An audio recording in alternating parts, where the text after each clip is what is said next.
हा. डॉक्टर बाबासाहेब आंबेडकर आणि फुले यांच्या जयंतीनिमित्त समाधान सरांनी जे सत्यशोधक दर्पण यांच्या माध्यमातून यांच्या इलेक्ट्रॉनिक चॅनलद्वारे जे कॅम्पेन सुरू केलेलं आहे, जागरचं, विचारांचा जागर, तर ह्या कार्यक्रमाच्या अंतर्गत आजचं संभाषण आहे. आजच्या दिवशी भीमजयंतीच्या निमित्तानं मला असं सांगू वाटेल की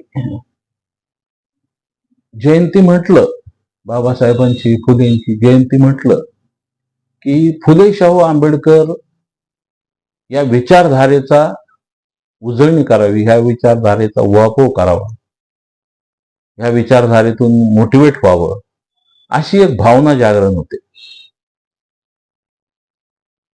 ही विचारधारा काय आहे? तर ही विचारधारा जर आपण पाहिली तर ही एक संशोधक दृष्टिकोन, वैज्ञानिक दृष्टिकोन असलेली विचारधारा आहे, ज्यामध्ये कार्यकारण भाव, ज्यामध्ये तर्क आणि त्या तर्काच्या बेसिसवर, फॅक्ट फाइंडिंगच्या बेसिसवर जे तुमचे निर्णय येतात, त्या निर्णयाला अनुषंग म्हणजे रॅशनल पद्धतीची ही जी विचारधारा आहे, ही जी पद्धत आहे, ही विचारधारा फुले शाहू आंबेडकर विचारधारा आहे. आता ह्याला थोडं उदाहरणादाखल बघितलं तर ह्याला मी संशोधन पद्धती का म्हणलो? कारण संशोधन पद्धतीमध्ये एक समस्या असते, काही फॅक्ट फाइंडिंग्स असतात आणि त्यानुसार त्याचं सोल्युशन काढावं लागतं. गौतम बुद्धाचा जे हिरोज आहेत आपले, गौतम बुद्ध, महात्मा फुले, छत्रपती शिवाजी महाराज, शाहू महाराज, डॉक्टर आंबेडकर, हे जे हिरोज आहेत, यांची जी ऑपरेटिंग स्टाईल होती, यांचा जो मोड ऑफ ऑपरेंडी होता, तो सिमिलर पद्धतीचा होता. त्यांची जी विचारधारा आहे, ही विचारधारा संशोधन पद्धतीची होती. त्यांनी अंधश्रद्धा, जसं की पेपरमध्ये न्यूज येते की ह्या बाबाकडे त्या बाबाकडे जाऊन अंधश्रद्धेची ऍक्टिव्हिटी घडतात, पण गौतम बुद्धाने संशोधन केल्यानंतर त्यांना एक लक्षात आलं की ह्या जगात दुःख आहे आणि ह्या दुःखाचं कारण आहे. ह्या दुःखाचं कारण काय? तृष्णा आहे. पण ह्या दुःखाला निवारण मी करू शकतो. हे संशोधनातूनच त्यांनी ज्यावेळेस 4 आर्य सत्य पाहिले की प्रत्येक क्षणाक्षणाला माणूस बदलत जातो, हे सगळं म्हातारपण येणार, आजारपण येणार, मृत्यू येणार, जन्म येणार, हे सायकल त्यांनी ज्यावेळेस अनुभवली त्यावेळेस त्यांना लक्षात आलं की ह्याला एक मार्ग आहे आणि तो मार्ग आहे अष्टांगिक मार्ग. आता समस्या काय होती? दुःख आहे. त्याचं सोल्युशन त्यांनी काय काढलं की अष्टांगिक मार्गाला तुम्ही अनुसरा, तुमचं दुःख दूर होईल. फुलेंच्या जर रेफरन्स आपण घेतला, महात्मा फुलेंनी सुद्धा संशोधक वृत्ती कशी अडॉप्ट केली, म्हणजे ह्या दोघांमध्ये सिमिलरिटीज काय? महात्मा फुलेंच्या दृष्टिकोनातून दुःख आहे गुलामगिरी. त्यावेळेस जे ब्राह्मणवाद्यांनी पेशवेच्या काळामध्ये जी शूद्र, अतिशूद्रांना जी गुलामगिरी सुरू केली होती आणि ती जी पिळवणूक त्यांनी अनुभवली, ते त्यांना दिसलं की ही समस्या आहे, सामाजिक समस्या आहे, ह्याला दूर कसं करावं. मग त्यांनी फॅक्ट फाइंडिंग ज्यावेळेस पाहिल्या त्यावेळेस त्यांना लक्षात आलं की अरे अविद्या जी आहे हे ह्याचं कारण आहे. मग ह्याला सोल्युशन काय केलं पाहिजे? तर सोल्युशन केलं पाहिजे की ह्यांना शिक्षण दिलं पाहिजे. त्याच्यासाठी त्यांनी शाळा काढल्या, मुलींची शाळा काढली, पहिली भारतामध्ये. तर हे त्यांचं जे संशोधन आहे त्या संशोधनामधून भारतामध्ये पहिल्यांदा मुली शिकू लागल्या आणि मग एक वंचित वर्ग जो होता त्याला न्याय मिळाला. आता आपण तिसरं उदाहरण घेऊ, शिवाजी महाराज. शिवाजी महाराजांच्या काळामध्ये त्यांना लक्षात आलं, शिवाजी महाराजांना, की ह्या मुघलांकडून आपण पारतंत्र्यात आहोत. आपले जे मावळे आहेत, शेतकरी बंधू आहेत, शेळी माळी कोळी धनगर, यांना खरा न्याय भेटत नाही. त्यांच्याकडून खूप कर वसुली होते जी व्हायला नव्हती पाहिजे. धान्य पिकलं नाही तरी मारून मुघल जे कर वसूल करायचे हे शिवाजी महाराजांना दृश्य दिसले. फॅक्ट फाइंडिंग त्यांनी पाहिली.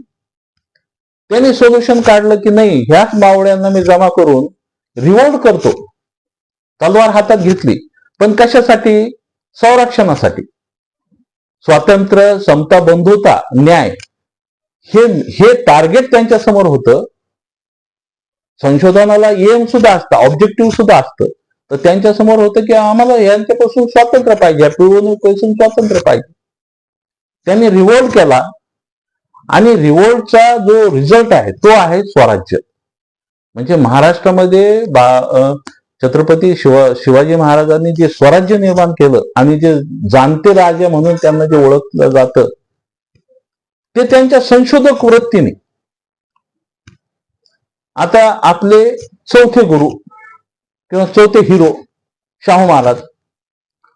शाहू महाराजांनी हे पाहिलं की यार असमानता जी आहे, समस्या काय, ह्या समाजाची समस्या काय, संशोधनाची समस्या काय. समस्या त्यांनी पाहिली की असमानता आहे, म्हणजे रिच पुअर गॅप खूप आहे आणि इथं शूद्र अतिशूद्रांना न्याय भेटत नाही. मग शाहू महाराजांनी एक पॉलिसी अशा राबवलाय की ज्या पॉलिसीनुसार आरक्षणची जी पॉलिसी आहे त्यांनी भारतात पहिल्यांदा सुरू केली. आरक्षणाचं हत्यार वापरून त्यांनी न्याय देण्याचा जो प्रयत्न केला आणि त्या प्रयत्नामुळे जे त्यांना तो जो प्रयोग होता त्यांचा, त्या प्रयोगामुळे त्यांना जे सक्सेस भेटलं, त्यांनी जी समानता, जो रिच पुअर गॅप आहे तो कमी केला. रिच पुअर म्हणण्यापेक्षा जो अन्याय आहे तो कमी केला. आता डॉक्टर बाबासाहेबांकडे येऊ. डॉक्टर बाबासाहेबांनी, ते तर स्वतः संशोधक होतेच, त्यांनी लेखणी ह्या हत्याराच्या द्वारे आणि त्यांनी हे पाहिलं की अरे ह्या शूद्र अतिशूद्र अस्पृश्यांना गुलामगिरी आहे, हे दारिद्र्यात आहेत, हे कमजोर आहेत, हे अशिक्षित आहेत, ह्या सगळ्या गोष्टींना मी कसं याला उपाय काय काढू. ब्रिटिशांच्या विरुद्ध लढून, ब्राह्मणवाद्याच्या विरुद्ध लढून त्यांनी जी कॉन्स्टिट्यूशन फ्रेम केली, जी सगळ्यांसाठीच खूप सोशिओ इकॉनॉमिक टूल राहिला, जो सोशिओ इकॉनॉमिक डेव्हलपमेंटचा तो महत्वाचा टूल आहे, जो 20व्या शतकाचं जे पवित्र ग्रंथ झालं किंवा आज ताग जे ग्रंथ, पवित्र ग्रंथ आहे तो इंडियन कॉन्स्टिट्यूशन आहे. त्या ग्रंथामुळं जुन्या सगळ्याच चुकीच्या ज्या चालीरीती होत्या आणि जुनं जे अंधश्रद्धा होत्या ह्या सगळ्यांना बॅन झाला. आणि त्यांच्या संशोधनातून असं दिसलं फॅक्ट फाइंडिंग मध्ये की अरे ब्रिटिशांच्या विरुद्ध तर आपण लढू, पण आपल्याला सामाजिक, आर्थिक आणि राजकीय हे जोपर्यंत आपल्याला स्वातंत्र्य भेटत नाही तोपर्यंत अस्पृश्य किंवा शूद्रांचं किंवा अतिशूद्रांचं कल्याण होणार नाही. त्यांनी जे अमेंडमेंट केले कॉन्स्टिट्यूशन मध्ये ते एक प्रकारचं क्रांती होती.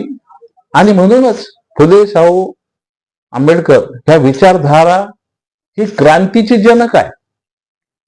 म्हणजे 20वं शतक जे सुखाने जे राहतंय, 21वं शतक जे सुखाने राहतंय ते 19व्या शतकामध्ये, 20व्या शतकामध्ये जो संघर्ष केलेला आहे ह्या हिरोजने, त्या संघर्षाचा परिणाम आहे.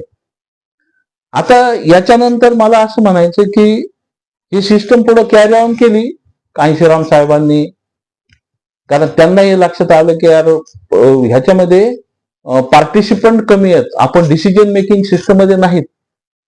आणि मग त्यांनी संशोधन करून त्यांनी हे लक्षात घेतलं की नाही, बहुजनांना सोबत जर आणलं, बहुजनांना एकत्रित केलं तर माझा वोटर चांगला होतोय, माझी वोटर कॅपॅसिटी वाढते. आणि त्याचमुळे त्यांनी पहिली एससी महिला मुख्यमंत्री घडून आणली. हे एक संशोधनाचा भाग आहे, त्यांच्या प्रयोगाचा भाग आहे. सध्या प्रकाश आंबेडकर जे वकील आहेत ते सुद्धा वंचितांना कसा न्याय द्यायचा, त्यांनी समस्या ओळखली की आपलं पार्टिसिपेशन नाहीये राजकारणामध्ये, तुमचं पार्टिसिपेशन नाहीये. मग ते पार्टिसिपेशन होण्यासाठी ते ज्या हत्याराला हँडल करतायत त्या हत्याराचं नाव आहे प्रज्ञाशील करुणा. प्रज्ञाशील करुणा ह्या हत्याराच्या द्वारे प्रकाश आंबेडकर ही लढाई पुढे पुढे कॅरी ऑन करतायत. आता तुम्ही म्हणताय शील ह्याच्यात काय संबंध आहे, प्रज्ञेचा काय संबंध आहे, करुणेचा काय संबंध आहे? तर फुले शाहू आंबेडकर विचारधारा चा जो पर्पज आहे की हे कशामुळे फॉर्म होते, तर त्यांना फक्त ह्या भारतीय समाजामध्ये नाही, या जगामध्येच प्रज्ञाशील करुणाला डेव्हलप करायचंय. जे इंडियन कॉन्स्टिट्यूशन त्याचं एक वेपन आहे, पण ही जी विचारधारा आहे ही विचारधारा प्रज्ञाला वाढवते. म्हणजे सायंटिफिक टेम्पर कसा वाढेल तो करते. शीलवंत कसे व्हा, कारण शीलवंत झाल्याशिवाय तुमची गुन्हेगारी वृत्ती कमी होणार नाही. गुन्हेगारी वृत्ती कमी झाल्याशिवाय तुमची शांती नांदणार नाही. आणि शांती जोपर्यंत येणार नाही तोपर्यंत तुमची प्रगती होणार नाही. आणि करुणाचा संबंध आहे फ्रॅटर्निटीशी, की जरी अनइक्वली थोडीफार असेल, प्रॅक्टिकली अनइक्वली थोडीफार असू शकेल, पण मग करुणा जर असेल तर तुमची फ्रॅटर्निटी, मैत्री भाव जो आहे तो डेव्हलप होईल. तर ह्या सगळ्यांचा जो उद्देश आहे तो उद्देश आहे की ह्या जगामध्ये जसं बाबासाहेब एकदा म्हटले होते की हा भारत मी बौद्धमय करील. पण भारत हा बौद्धमय करील म्हणजे काय, तर भारतामध्ये मी प्रज्ञाशील करुणा यांची नांदी सुरू करील. मला आता हे म्हणायचंय की आजच्या घडीला तुम्ही काय करता. लोक विचारतील ठीक आहे, हे तर विचार झाले, कारण तुमच्यापासूनच उद्याचं जे जनरेशन आहे त्याला तुमचा जो मेसेज आहे तो काय करताय, तुम्ही काय देताय. तर उद्याचा मेसेज जर द्यायचा असेल तर मला एवढंच म्हणायचंय की आम्ही सम्यक लिगल सोल्युशन्स तर्फे आणि Ambedkar institute of law and journalism तर्फे आम्ही क्लॅटच्या विद्यार्थ्याला, सीईटीच्या विद्यार्थ्यांना, ऑल इंडिया बार काउन्सिलच्या एक्झामिनेशनच्या विद्यार्थ्यांना आणि JMFCच्या विद्यार्थ्यांना यांना आम्ही फ्री कोचिंग देतो. आणि आमचं जे लिगल सोल्युशन प्रायव्हेट लिमिटेड आहे हे महिलांना कोणती फीस न देता त्यांची सेवा करतं, त्यांना लिगल मदत करतं. आता पुढे मला असं म्हणायचंय की याचा आपल्याला उद्याचा संघर्ष करण्यासाठी आपल्या मनामध्ये फुले शाहू आंबेडकर विचारधाराचं जर तुम्हाला फूट पाहिजे असेल तर त्या फुले शाहू आंबेडकर विचार ह्या जयंतीच्या निमित्त प्रज्ञाशील करुणा ह्या गोष्टीला तुम्हाला ग्रो करावं लागेल. आणि त्या ग्रो केल्यानंतर उद्याचे जे चॅलेंजेस आहेत, कारण प्रायव्हेटायझेशनमुळं तुमचं कॉर्पोरेट कल्चर वाढत चाललंय, तुमची पिळवणूक आता सध्याची जी समस्या आहे ती आहे कॉर्पोरेट कल्चर. दिवसेंदिवस गव्हर्नमेंटचं पार्टिसिपेशन डिसिजन मेकिंग सिस्टम मध्ये कमी होत चाललंय. आणि डिसिजन मेकर जो आहे तो एक भांडवलशाही वादाचा आणि ब्राह्मणशाही वादाचा माणूस जो आहे तो तुमचा डिसिजन मेकर झालाय. मग ह्या गोष्टीला तुम्हाला जर हँडल करायचं असेल तर उद्याचं सोल्युशन आहे की तुम्हाला फुले शाहू आंबेडकर विचारधारांनी सांगितलेली प्रज्ञाशील करुणा जी आहे ही तुम्हाला वाढवावी लागेल. तरच उद्याचा भारत उज्ज्वल भविष्याकडे जाईल आणि तुम्ही स्वतः उज्ज्वल भविष्याकडे जाणार, असं एवढं बोलून मी माझे शब्द थांबवतो.